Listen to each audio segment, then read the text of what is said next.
দেখতেই পারতেছেন হাতে কাঁটা চামচ নিয়ে বসে আছি, খাওয়ার জন্য ওয়েট করতেছি। এই মুহূর্তে আছি লঙ্কাউই বিচে, মানে বিচের পাশে। পানির শব্দ আসতেছে কিনা জানি না, পরিবেশটা খুব সুন্দর। স্পাইসি গার্ডেনে আছি, এখানে আসছি রাতের ডিনার করার জন্য। এখন প্রায় 11টার মতো বাজে হয়তোবা। তো আজকে মালয়েশিয়া থেকে, বাংলাদেশ থেকে যখন মালয়েশিয়া আসলাম, তো আসার পরে আমাদেরকে বিমান যেখানে নামায় দেয় সেই বিল্ডিং থেকে আমাদেরকে বাসে করে আরেকটা বিল্ডিংয়ে নিয়ে যায়।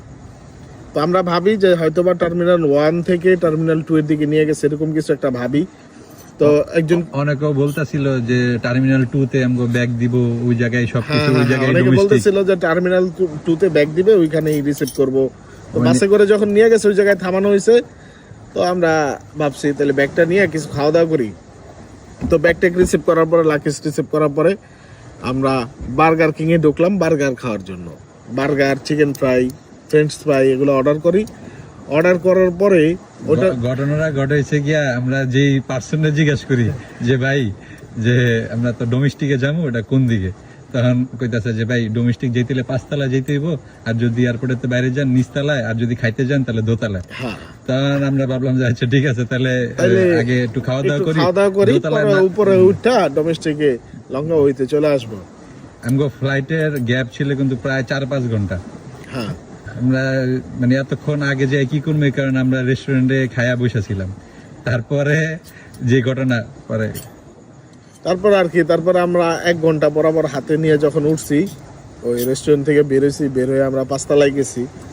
যার পরে বললাম, বিমানের নাম বললাম, ফ্লাইটের নাম বললাম, না বলে এখানে না, তো এটা টার্মিনাল 2 তে। তাহলে আমরা কোথায় আছি? বলে এটা তো টার্মিনাল 1। তো আমাদের যে বাসে করে আইনা দিল, এটা একই টার্মিনাল 1, এক বিল্ডিং থেকে আরেক বিল্ডিং এ দিয়ে গেছে। তারপর আর কি তারা একটা বাস দেখায় দেয়, এয়ারপোর্টের বাস, ওইটা দিয়ে আমরা ইমার্জেন্সি টার্মিনাল 2 তে যাই। যাওয়ার পরে তারা, হ্যাঁ কালা এক্সপ্রেস, মানে অনেক ভিতরে হাইটা ভিতরে যাইয়া আমাদের যে এয়ার এশিয়া টিকিট ছিল, এয়ার এশিয়াতে যাওয়ার পরে একটা লাকিজ একটু সাইজে বড় ছিল, আমার লাকিজটা একটু ছোট ছিল। তো ওই লাকিজটা বুকিং এর টাইম শেষ হয়ে গেছে, মাত্র 10 মিনিট আগে বুকিং এর টাইম শেষ হয়ে গেছে। এখন ওই লাকিজ নিবে না, মানে লাকিজ নিয়ে ওরা বিমানে উঠতে দিবে না। এখন সে তো তাড়াহুড়া শুরু করছে, সময়ও নাই, হয়তো বা আর 20 মিনিট বা আধা ঘন্টার মতো আছে। তো তাড়াহুড়া করে আমরা কি করলাম, দৌড়ায় যে একটা লাকিজ কিনতে গেলাম, যে এই লাকিজ নিয়ে বিমানে উঠতে দিতেছে না, এখন একটা লাকিজ কিনে নিয়ে আসি, তাইলে ওটাতে কাপড় চোপড় নেই, এটা না ওই দোকান থেকে পরে যাওয়ার সময় নিয়ে যাব। তারপর লাকিজ কিনলাম, কিনা যখন আমরা তাড়াহুড়া করে আর মানে বিমানে ঢুকলাম, ঢোকার পরে চিন্তা করলাম লাকিজটা কত দিয়ে কিনলাম।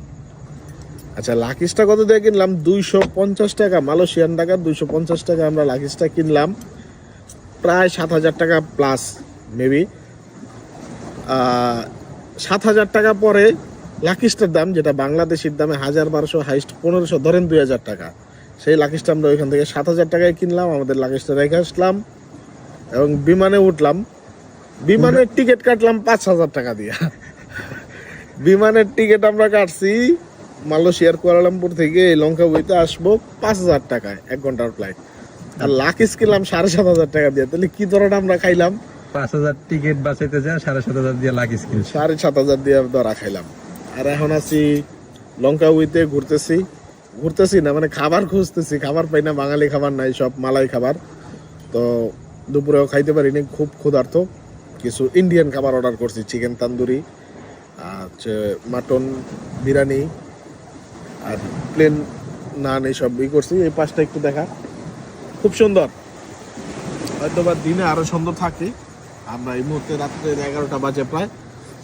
তো ইনশাল্লাহ মালয়েশিয়াতে আছি, দেখি কতটুকু কি দেখানো যায়। আর যারা একটু কম বুঝে, আমার মনে হয় এরকম আমাদের মতন সবাই ধরা খাবে। তো দেখতে থাকুন, ইনশাল্লাহ আগামীকালকে আরো নতুন নতুন ভিডিও দিব। আসসালামু আলাইকুম।